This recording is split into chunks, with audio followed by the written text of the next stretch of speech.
Hello everyone, Dr. Sakhuja here. I'm a consultant psychiatrist and the co-founder for the Wales Psychiatry Centre. Our aim is to be able to provide more precise psychiatric treatments, more innovative treatments that are centered to the needs of the individual, so making the treatments more person-centered and tailor-made for these people. So, today I'm here to talk about one of the most common questions that I'm getting asked repeatedly on a daily basis, which is regarding how do we go about doing our assessments for ADHD and autism.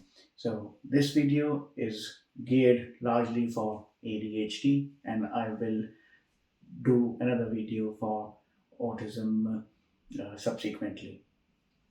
So, getting right into the assessments for ADHD, the ADHD assessments by and large are very comprehensive, and the reason for that is because ADHD can mimic a lot of other conditions.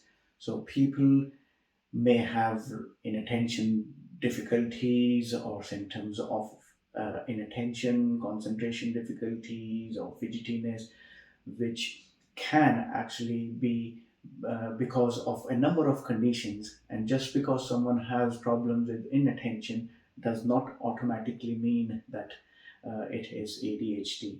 So, a part of the purpose of the ADHD assessment really is to be able to tease apart what seems like ADHD. Is it actually ADHD, or is it presenting because of a mood disorder? Is it a personality related difficulty? Are there any sleep difficulties, or are there any other neurodevelopmental conditions or any other organic conditions that are causing the symptoms to be those that look like ADHD?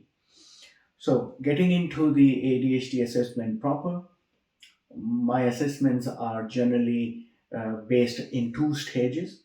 The first stage is a screening assessment, and in that screening assessment, we tend to use a computer based test which is called the QB check, and this is a continuous performance task. So, a person is presented with a test that is done on a laptop or a PC with certain cameras, and it has certain sophisticated softwares that is able to record and capture core symptoms of ADHD like features. Uh, Along with that computer based test, we do certain screening tools which look at screening for autism, look for screening for sleep disorders, look for screening for personality related difficulties, look for any other mood disorders, look for any alcohol or any other substance misuse difficulties. So, all of that becomes part of the first assessment, which really sets the scene for the subsequent face to face assessment, which is largely dedicated to the ADHD structured interview.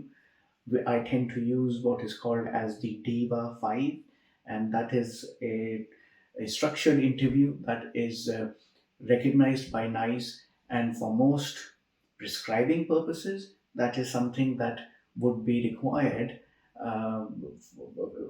within the NHS if the patients are looking to go back to the NHS.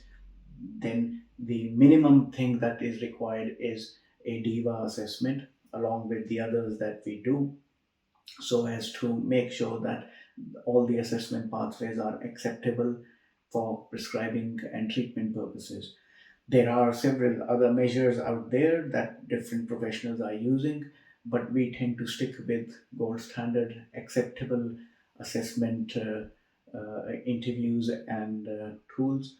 Plus, we have the added benefit of adding in the QB check, which is an objective measure of the ADHD like symptoms, which can be very useful for monitoring purposes, because once we have a baseline of that test, and tomorrow, for example, someone is on treatment and has been started on medications, and has improved, then the same test can be repeated, which can clearly show the benefit that someone is getting from the medications or the treatment that they're receiving for ADHD.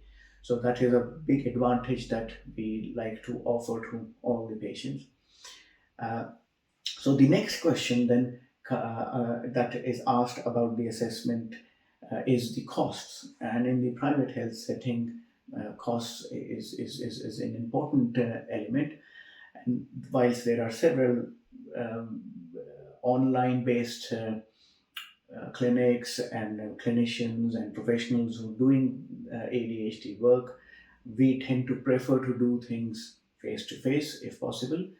But for the initial bit of the screening and the computer based QB check, I do have the facility for that to be carried on in the comfort of people's homes, provided they have certain prerequisites of having a laptop or a PC with an integrated camera and a stable internet connection with least distractions as is possible whilst that test is carried out.